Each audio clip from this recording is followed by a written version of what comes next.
안녕하십니까? 잘 지내셨어요? 네, 오늘 말씀 제목은 정죄하지 않으시는 예수님의 용서의 사랑입니다. 말씀은 요한복음 7장 53절에서 8장 20절이고 요절 8장 11절 같이 읽겠습니다. 8장 11절입니다. 8장 11절 시작. 대답하되 주여 없나이까. 예수께서 이르시되 나 너를 정죄하지 아니하노니 가서 다시는 죄를 범하지 말라 하시니라. 기도하겠습니다.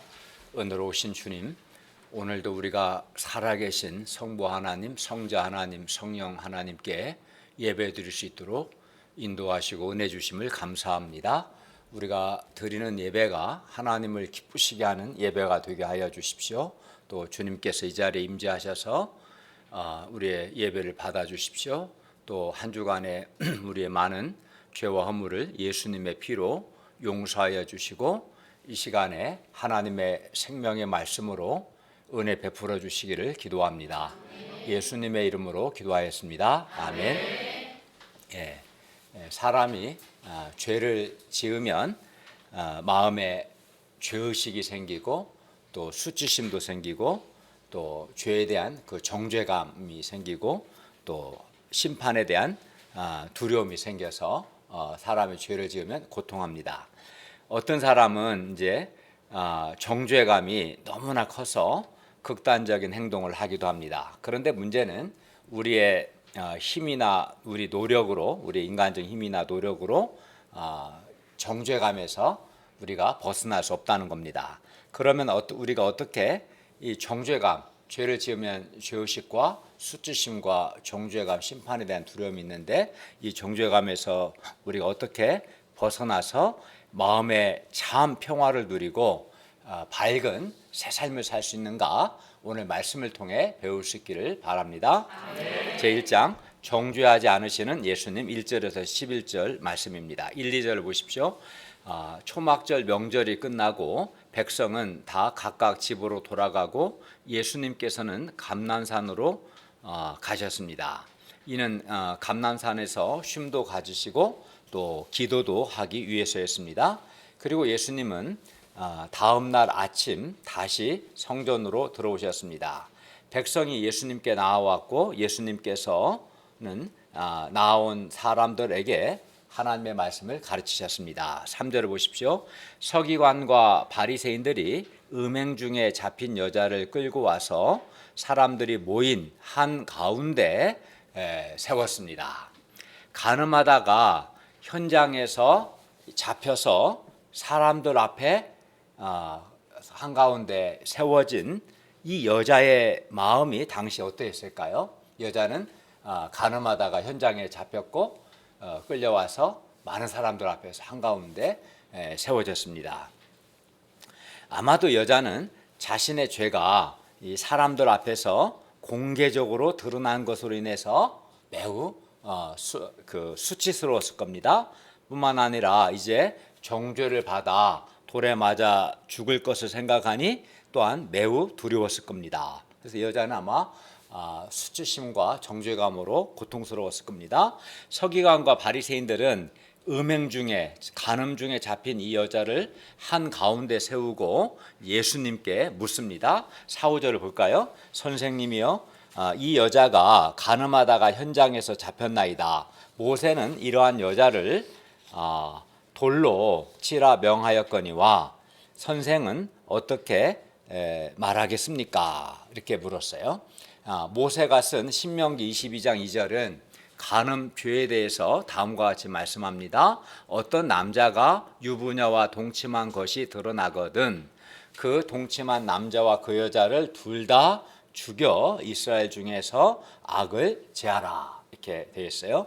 그러니까 율법은 간음한 사람을 죽이도록 규정하고 있습니다. 이는 왜 그럴까요? 이는 하나님께서 간음 곧 음행을 그만큼 죽을 만큼 심각한 죄로 보시기 때문입니다. 간음은 공동체를 더럽게 하고 파괴하기 때문에 그렇습니다. 그래서 하나님께서는 십계명에서도 간음하지 말라 이렇게 말씀하셨습니다. 아까 읽었죠, 그죠? 본문의 여자 역시 자신이 간음을 하게 되면 돌에 맞아 죽게 된다는 것을 잘 알고 있었을 겁니다. 그럼에도 불구하고 여자는 간음의 죄를 짓고 말았습니다. 왜 그랬을까요? 강한 죄의 소욕이 있었겠죠. 또 정욕이 주는 쾌락과 또 강한 중독성 때문일 겁니다. 사탄은 오늘날 정욕이 인간의 자연스러운 감정이라고 사람들을 속입니다. 실제로 오늘날 많은 사람들이 정욕을 인간의 그 자연스러운 본성이라고 생각하고 심지어 사랑이라는 이름으로 미화시키는 것을 봅니다. 그 간통죄도 폐지시켜 버립니다. 예를 들어 불륜은 TV 드라마 소재로 늘상 등장합니다. 또한 정욕을 자극하는 음란물들이 인터넷을 통해 급격하게 전파되고 있습니다. 이러한 사회 분위기 속에서 우리는 정욕의 죄에 대해서 심각하게 여기지 않을 수 있습니다. 정욕을 인간의 어떤 본능으로 또는 쾌락을 즐기는 수단 정도로 생각할 수도 있습니다. 그러나 이는 겉보기에만 그럴 뿐 실제 한 사람의 삶 가운데 정욕의 죄가 끼치는 영향은 매우 심각합니다. 먼저 정욕의 죄는 우리 안에 수치심과 정죄감을 심어서 우리의 내면을 어둡고 무기력하게 만듭니다. 영적 소원을 빼앗아갑니다. 또한 정욕이 주는 쾌락은 중독성이 있어서 사람을 정욕의 노예로 만들어버리고 점점점 자극적인 쾌락을 추구하게 합니다. 그리하여 사람 안에 있는 하나님의 거룩한 형상을 파괴하고 사람을 쓸모없는 사람으로 만들어 버립니다. 정욕은 또 사람의 어떤 사회적인 신분이나 지위를 가리지 않습니다. 그래서 세상에서 막 성공하고 좋은 인간적인 조건을 갖추었음에도 불구하고 이 정욕을 절제하지를 못해서 그 사람의 인생이 망가지고 수치를 당하는 사람들을 우리는 뉴스에서 자주 볼 수 있습니다. 드러난 사람만 그렇지 안 드러난 사람 생각하면 더 많겠죠. 우리 여러분 아마 다 아는 것처럼 몇 년 전 국회의장까지 지냈던 원로 정치인이 골프장에서 캐디를 성추행한 것으로 인해서 징역 6개월과 집행유예 1년을 선고받은 일이 있었고, 그 전에는 2013년에 대통령 미국 방문길에 동행했던 한 청와대 대변인은 미국에 가서 여성 인턴 직원을 성추행하는 사건이 있었고, 이로 인해 그는 큰 부끄러움을 당하고 청와대 대변인 자리에서도 쫓겨나야 했습니다. 이렇게 정욕은 심각합니다. 정욕은 또 자신뿐만 아니라 다른 사람의 인생까지도 파괴해버립니다. 정욕으로 인한 어떤 성추행이나 성폭행 같은 것은 한 사람의 마음에 일생 그 상처와 고통을 안겨줍니다. 또 한 가정 안에 이 음행, 정욕의 죄가 들어오면 그 가정은 파괴돼서 남편과 아내는 물론 자녀들에게도 큰 고통과 상처를 줍니다. 그러니까 본인이 피해를 보세요. 그러면 그렇게 이렇게 정욕을 미화시키지 않을 겁니다. 사람들이 자기가 피해자가 된다면 누가 어떻게 정욕의 죄를 가볍게 여기겠습니까? 많은 사람들이 다른 사람의 죄로 인해서 상처와 아픔과 고통을 당하지 않습니까? 이 상에서 볼 때 우리는 이 정욕, 음행을 인간의 자연스러운 본성이라고 합리화하거나 또는 사랑이라는 이름으로 미화시킬 수 없다는 것을 알 수 있습니다. 정욕은 한 사람의 영혼을 어둡고 무기력하게 하며 하나님과의 관계도 파괴하고 또 주변 사람들에게 큰 고통과 깊은 상처를 남기는 매우 심각한 죄입니다.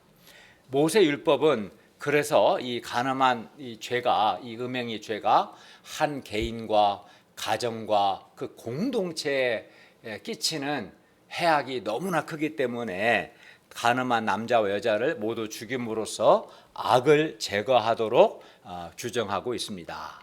그런데 이미 모세의 율법에 대해서 잘 알고 있는 서기관들과 바리새인들은 왜 어떻게 해야 하는가 알면서도 이 문제를 들고 예수님께 나와서 대답을 구하는 걸까요?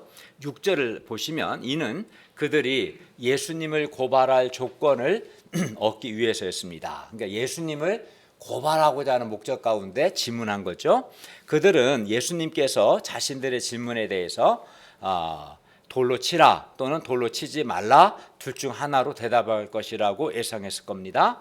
그리고 만일 예수님께서 이 가늠하다가 잡힌 여자를 돌로 치라 이렇게 말씀하시면 예수님은 로마 그 살인 교사죄로 당시 이제 유대인들은 사형을 시킬 수 없었거든요. 법적으로 식민지였기 때문에. 그래서 돌로 치라고 하면 예수님은 살인 교사죄로 로마법에 의해 고발당하게 될 겁니다. 또 평소 예수님께서 가르치신 사랑과 용서의 계명을 예수님 스스로 어기는 것이 되기 때문에 또 예수님은 백성들로부터 비난을 받게 될 겁니다.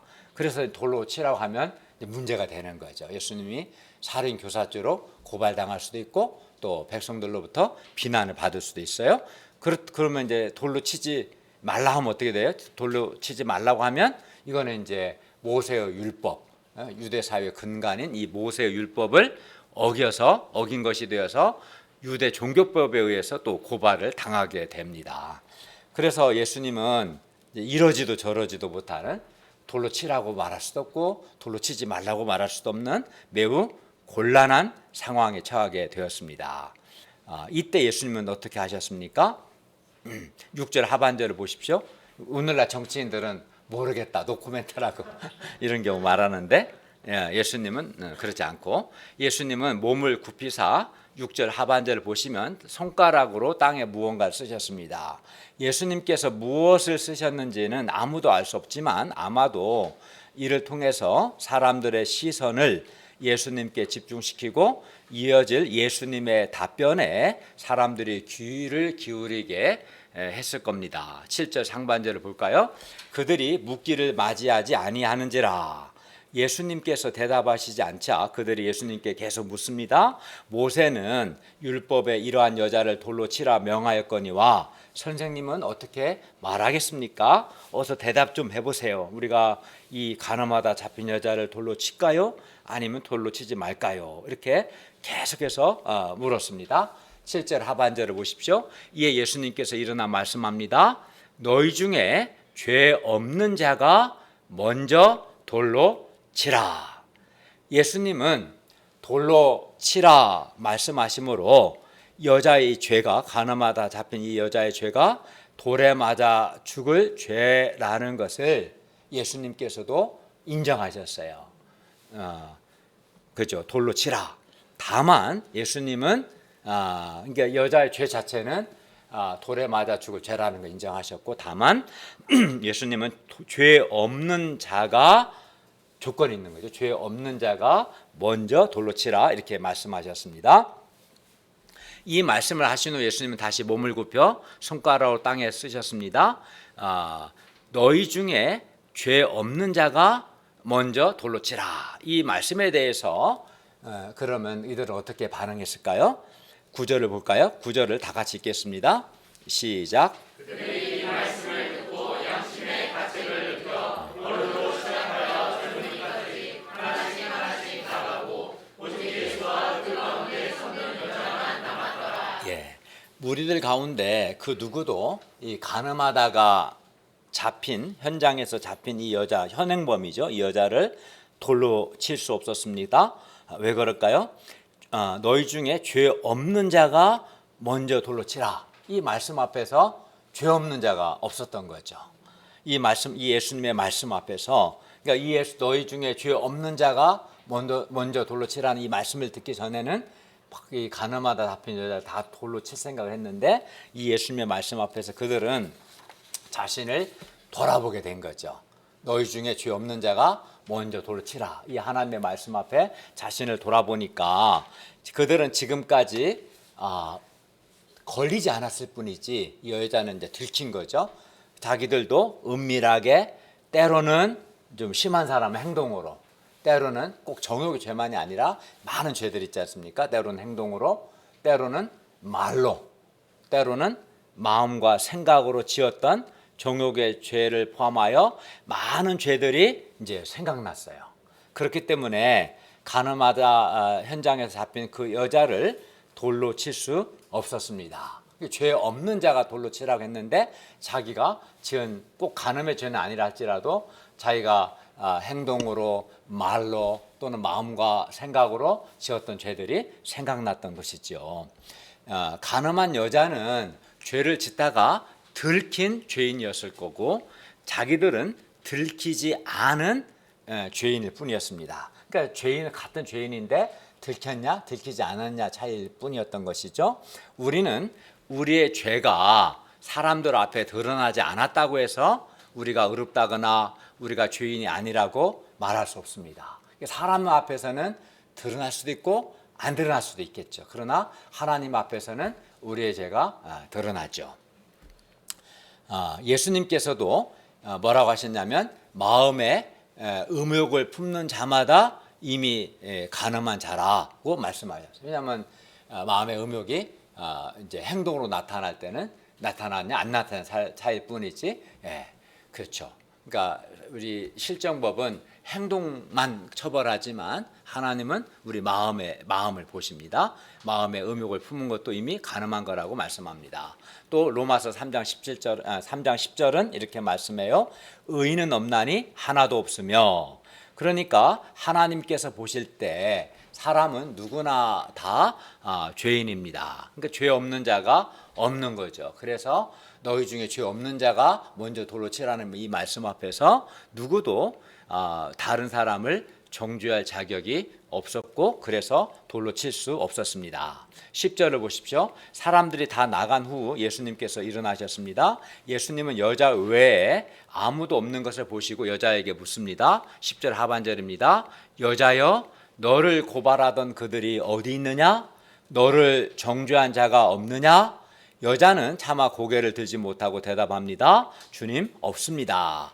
예수님께서는 이 수치심과 정죄감, 죽음에 대한 두려움으로 떨고 있던 이 여자에게 그녀를 정죄하던 사람들이 이제는 없다라는 것을 확인시켜 주시고 이렇게 말씀함으로써 사람들의 정죄로부터 이 여자가 벗어나게 해 주셨습니다. 그리고 예수님은 여자에게 말씀합니다. 11절 하반절을 보십시오. 나도 너를 정죄하지 아니한다. 그러니 가서 다시는 죄를 범하지 말라. 예수님께서 사람들도 정죄하지 않았지만 사람들은 이제 정죄할 수 없었죠. 근데 예수님은 나도 너를 정죄하지 않는다 말씀하셨어요. 근데 이 정죄라는 이 단어는 뭐냐면 예수님이 나도 너를 정죄하지 않는다. 정죄라는 이 단어는 이제 율법이 범죄한 자에게 내리는 유죄 선고뿐만 아니라 그 형을 집행하는 것을 가리킵니다. 그러니까 예를 들어서 사람을 죽이면 어때요? 너는 살인 죄인이다. 이런 선언, 유죄 선언뿐만 아니라 살인한 자는 사형에 처한다면 실제로 사형에 처하는 것까지 포함하는 게 정죄예요. 정죄라는 것은 죄인에게 유죄 선언하고 그 형을 집행하는 것을 가리킵니다. 본문에서 정죄는 오늘 본문에서 정죄는 뭐겠어요? 사람들 하는 정죄는 간음한 자를 돌로 쳐서 죽이는 것이 이제 이 여자를 정죄하는 거죠. 정죄 반대는 칭입니다. 의롭다 하는 거죠. 그러니까 그런데 여자를 정죄할 수 있는 분은 오직 예수님 한 분뿐이었어요. 왜냐하면 예수님은 하나님의 아들로서 죄가 없으신 유일한 분이시며 심판의 권세를 가지신 재판장이시기 때문입니다. 예수님 아까 사람들한테 뭐라고 그랬어요? 너희 중에 죄 없는 자가 돌로 치라고 했는데 사람들 중에는 죄 없는 자가 없었어요. 근데 예수님은 죄 없는 하나님의 아들이시고 심판자이시기 때문에 정죄할 수 있었습니다.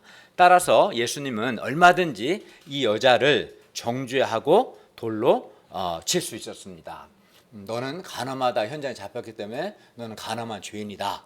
그래서 너는 돌에 맞아 죽어야 한다 하고 돌로 칠 수 있었어요. 이게 정죄하는 거죠. 하지만 예수님께서는 이 여자를 정죄하지 않으시고 용서하셨어요. 어떻게?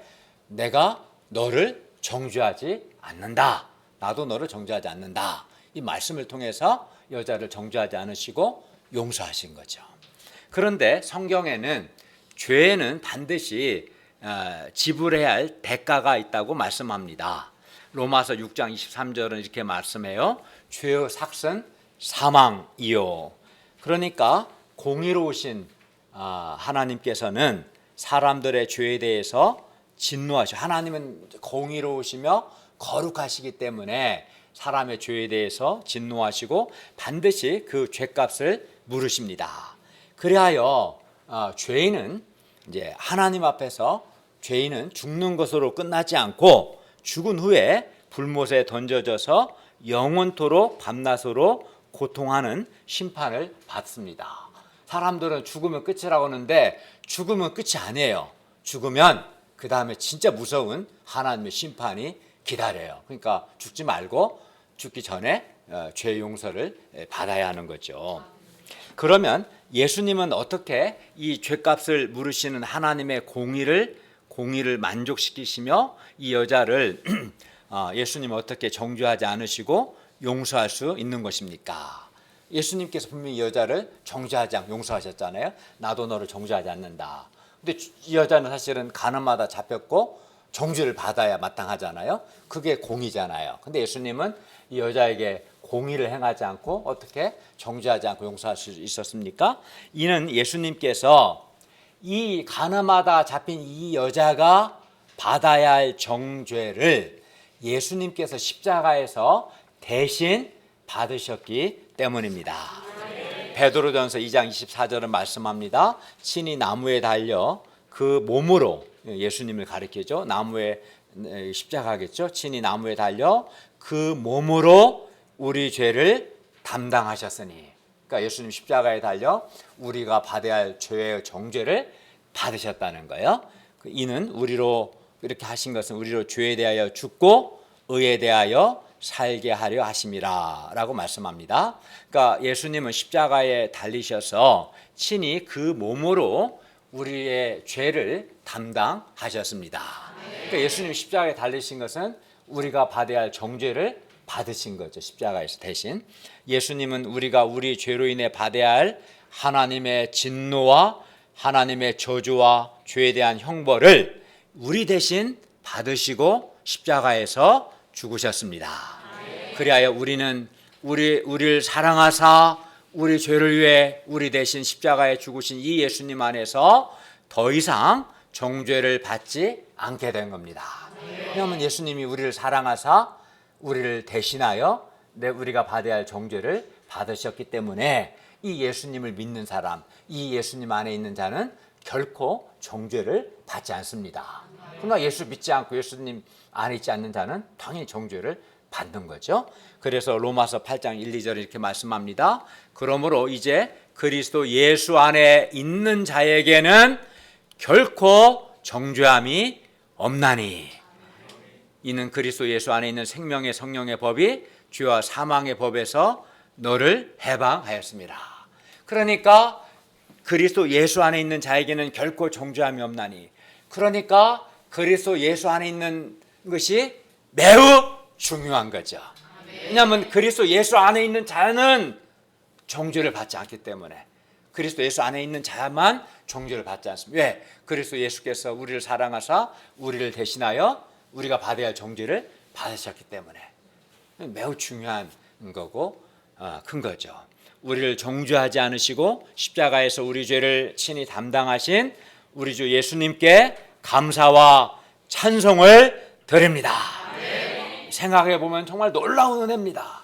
우리는 수없이 많은 죄를 졌고 우리는 정죄받아야 마땅할 죄인들인데, 나를 사랑하사 내가 받아야 할 정죄를 우리 주 예수께서 십자가에서 대신 받으신 것을 감사합니다. 오늘날 많은 사람들이 죄의 노예가 되어서 수치심과 정죄감 또 심판의 두려움 가운데 고통하며 어두운 인생을 사는 것을 봅니다. 어떤 사람에게는 음란과 정욕의 죄로 인한 수치심과 정죄감이 있어요.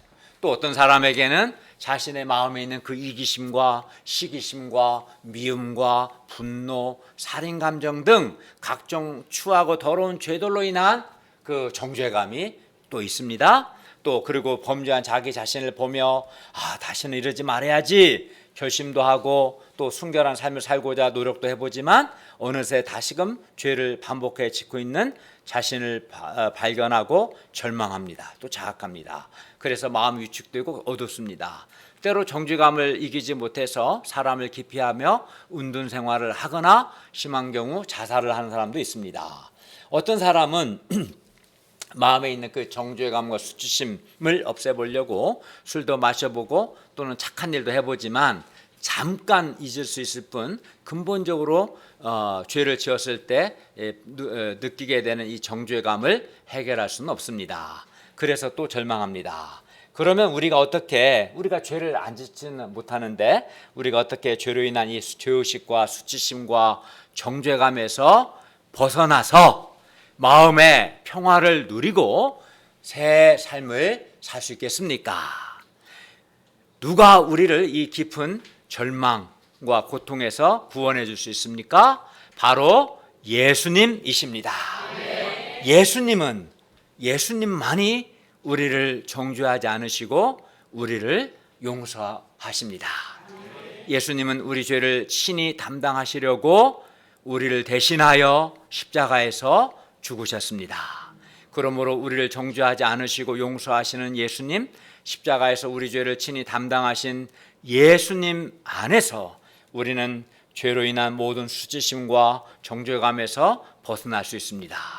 우리가 우리를 정죄치 않으시고 용서하신 예수님, 또 십자가에서 우리의 모든 죄를 담당하신 예수님께 있는 모습 그대로 나아가 회개할 수 있기를 바랍니다. 그리하여 나도 너를 정죄하지 아니한다 하시는 예수님의 용서의 음성을 듣고 이 수치심과 정죄감에서 벗어나서 마음의 참 평화와 자유를 누릴 수 있기를 바랍니다.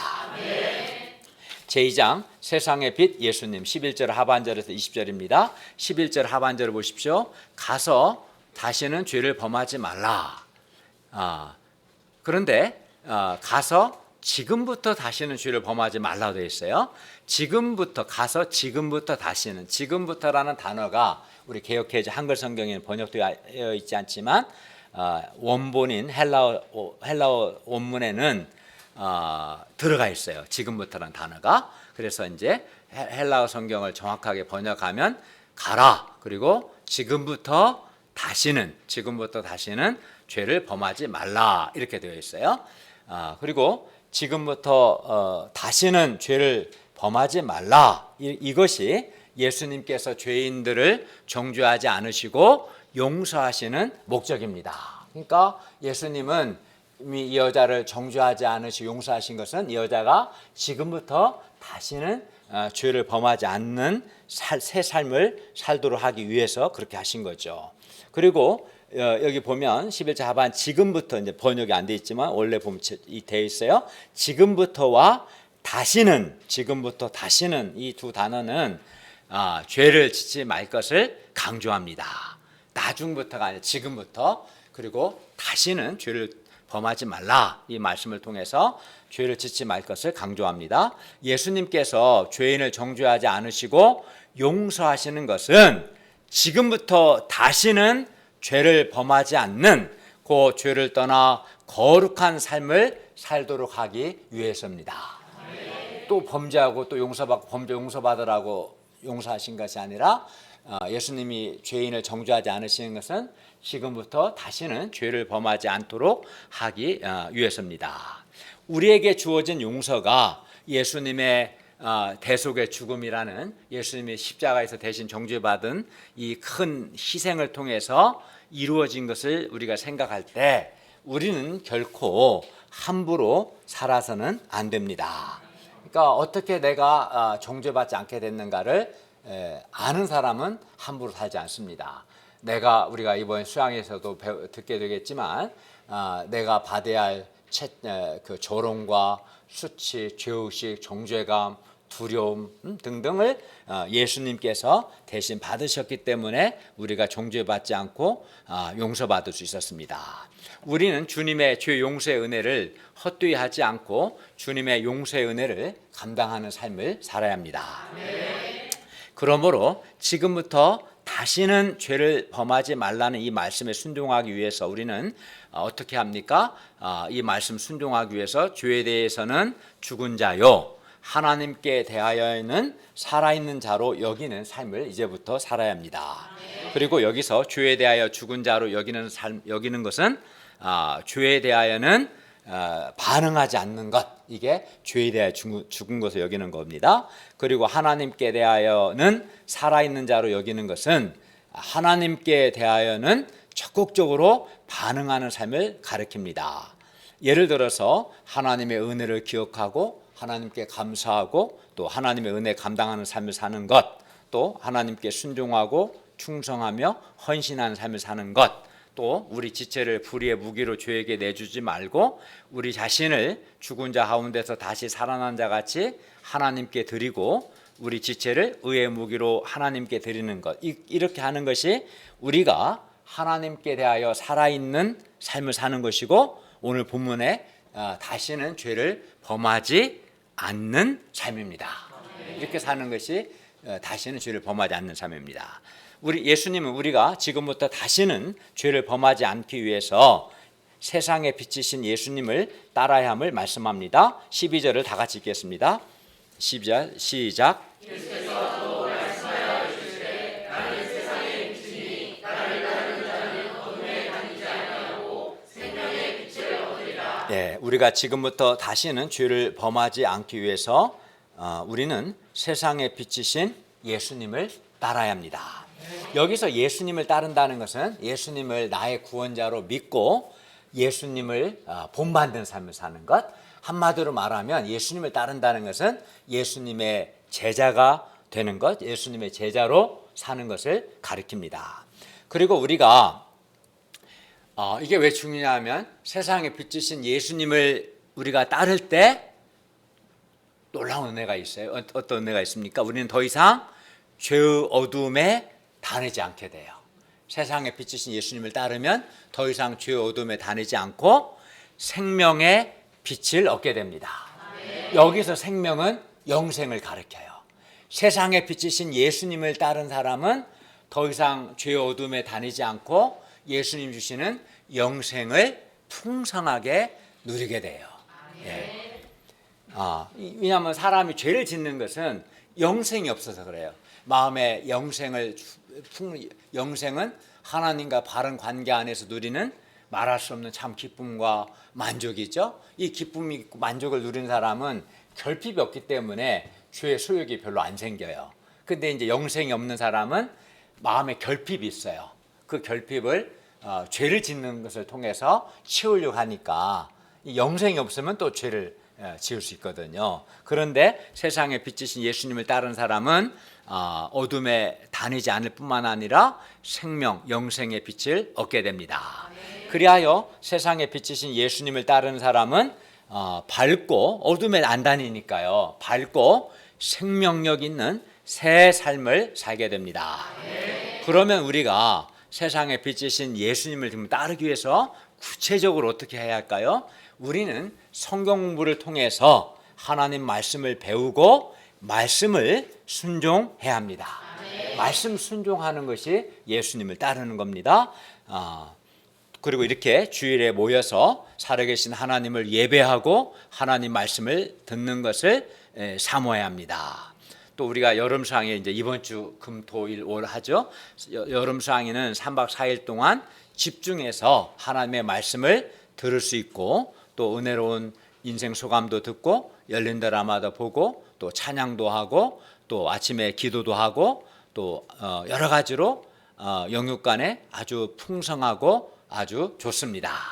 그리고 이렇게 우리가 주일 성경 공부도 하고 또 주일 예배 드리고 수양에 참석해서 우리가 하나님의 말씀을 들을 때 하나님의 말씀의 빛이 우리 내면을 밝게 비추기 때문에 우리 안에 있는 모든 어둠이 말씀의 빛 앞에서 물러가게 되고 말씀의 빛이 비출 때 우리는 생명의 빛, 즉 영생을 얻게 됩니다. 그러니까 결국은 예수님, 세상의 빛 예수님을 따르는 것은 예수님의 제자가 되는 것이고 그건 구체적으로 말씀을 공부하고 말씀을 듣는 그 환경에 자신을 노출시키고 말씀을 순종하는 것입니다. 그때 어둠에 다니지 않고 생명의 빛을 얻게 될 겁니다. 또 이렇게 말씀을 들을 때뿐만 아닙니다. 우리 마음에 거룩하고 순결하게 살고자 하는 소원도 생기고 또 그렇게 살 수 있는 힘도 생깁니다. 그렇기 때문에 말씀을 공부하는 것, 말씀을 소원을 가지고 집중해서 말씀을 듣는 것은 매우 중요합니다. 내 막 인간적인 의지나 노력이나 결단으로 내 안에 있는 어둠의 세력을 물러나게 할 수는 없어요. 그러나 겸손한 마음으로 하나님의 말씀을 들을 때 하나님의 그 말씀의 빛이 내 안에 있는 어둠을 물러나게 할 뿐만 아니라 영생을 줍니다. 또 거룩하게 살고자 하는 소원도 주고 그렇게 살 수 있는 힘도 줍니다. 우리가 정죄하지 않으시는 예수님의 용서의 사랑을 받은 후 세상에 비치신 예수님을 따르는 것이 매우 중요합니다. 많은 사람이 용서받고 끝나는데 그렇지 않습니다. 오늘 말씀도 보세요. 8장 11절에서 나도 너를 정죄하지 아니한다. 딱 끝난 게 아니에요. 그러고 나서 그러니까 가서 지금부터 다시는 죄를 범하지 말라. 이렇게 예수님 말씀하신 거예요. 그러니까 사람들이 앞에 것만 듣고 가버려.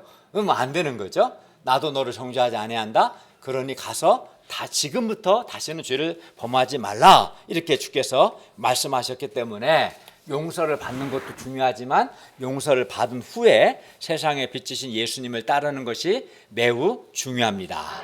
왜냐하면 예수님을 믿는다고 하지만 예수님 믿고 죄 용서를 받았지만 세상에 비치신 예수님을 따르지 않으면 그 삶이 다시 어둠에 빠지게 되기 때문입니다. 어떤 사람은 정죄치 않으시는 예수님의 용서의 사랑 받는 것은 좋아하지만 세상에 비치신 예수님 따르는 것에 대해서는 부담스러워하고 불순종합니다. 말씀을 듣고 말씀 순종하고 이렇게 사는 것은 싫어해요. 용서받는 건 좋고.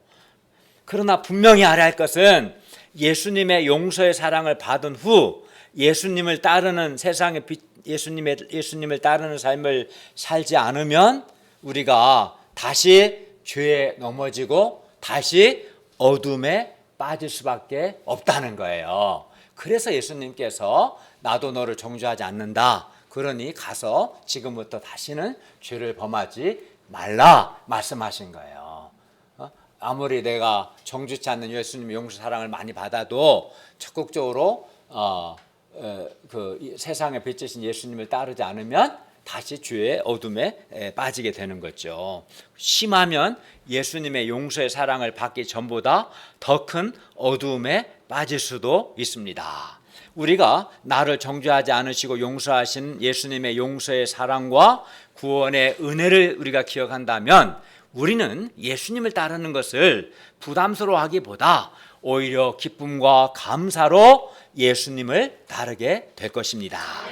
그리고 우리가 세상에 비치신 예수님을 따르다 보면 말씀의 빛이 우리 내면을 비추기 때문에 우리는 어둠에 다니지 아니하고 두 번째 생명의 빛을 얻을 뿐만 아니라 영생을 누리고 셋째 우리 내면이 예수님을 닮아가고 우리 존재가 변화되고 성장하여 하나님께 귀하게 쓰임받게 됩니다. 그러므로 우리가 먼저는 나를 정죄하지 않으시고 십자가에서 나의 죄를 담당하신 예수님께 있는 모습 그대로 나아가서 가장 먼저는 회개합니다. 회개하고 그리고 정죄하지 않으신 예수님의 용서의 사랑을 받을 수 있기를 기도합니다. 그리고 이 예수님의 용서의 사랑과 은혜에 감사해서 세상의 빛 예수님을 따를 수 있기를 기도합니다. 결론입니다. 예수님은 우리를 정죄하지 않으시고 우리를 용서하십니다. 예수님은 우리 죄를 친히 담당하시고 우리 대신 십자가에서 죽으셨습니다. 우리가 이 예수님의 용서의 사랑을 영접하고 죄로 인한 수치심과 정죄감에서 벗어나 예수께서 주시는 참 평화와 자유함을 마음에 누릴 수 있기를 바랍니다. 그리고 지금부터 다시는 죄를 범하지 말라는 이 말씀에 순종하기 위해서 주님의 구원의 은혜에 감사하여 적극적으로 세상의 빛 예수님을 따를 수 있기를 기도합니다. 그리하여 어둠에 다니지 않고 도리어 생명의 빛을 얻을 수 있기를 바랍니다. 이를 위해서 적극적으로 소원을 가지고 성경을 공부하고 말씀 순종하는 걸 배우고 이렇게 예배에 모여서 말씀 듣고 또 수양같이 집중해서 말씀을 듣고 기도하는 이런 삶을 통해서 세상의 빛 예수님을 따를 수 있기를 바랍니다. 기도하겠습니다. 은혜로우신 주님, 우리가 반복해서 죄를 지을 때 우리는 극도의 그 죄의식과 수치심과 정죄감과 심판에 대한 두려움으로 고통합니다. 그리고 이 문제를 우리 힘으로 어떤 것으로도 해결할 수 없습니다. 그런데 예수님께서 우리를 사랑하사 우리가 받아야 할 죄의 정죄, 저주, 형벌을 십자가에서 대신 받으심으로 범죄한 우리를 정죄하지 않으시고 용서하시는 그 놀라운 은혜와 사랑을 감사합니다. 뿐만 아니라 우리 주님께서 우리에게 가서 지금부터 다시는 죄를 범하지 말라는 말씀을 주셔서 감사합니다. 이 말씀에 순종하기 위해서 우리가 세상의 빛 예수님을 적극적으로 따르는 삶을 삶으로 이제는 죄의 어둠에 다니지 않을 뿐만 아니라 주께서 주시는 생명 영생의 빛을 누리고 우리 존재가 변화되고 또 하나님께 귀하게 쓰임받고 열매 맺는 삶을 살 수 있도록 도와주시옵소서. 예수님의 이름으로 기도하였습니다. 아멘.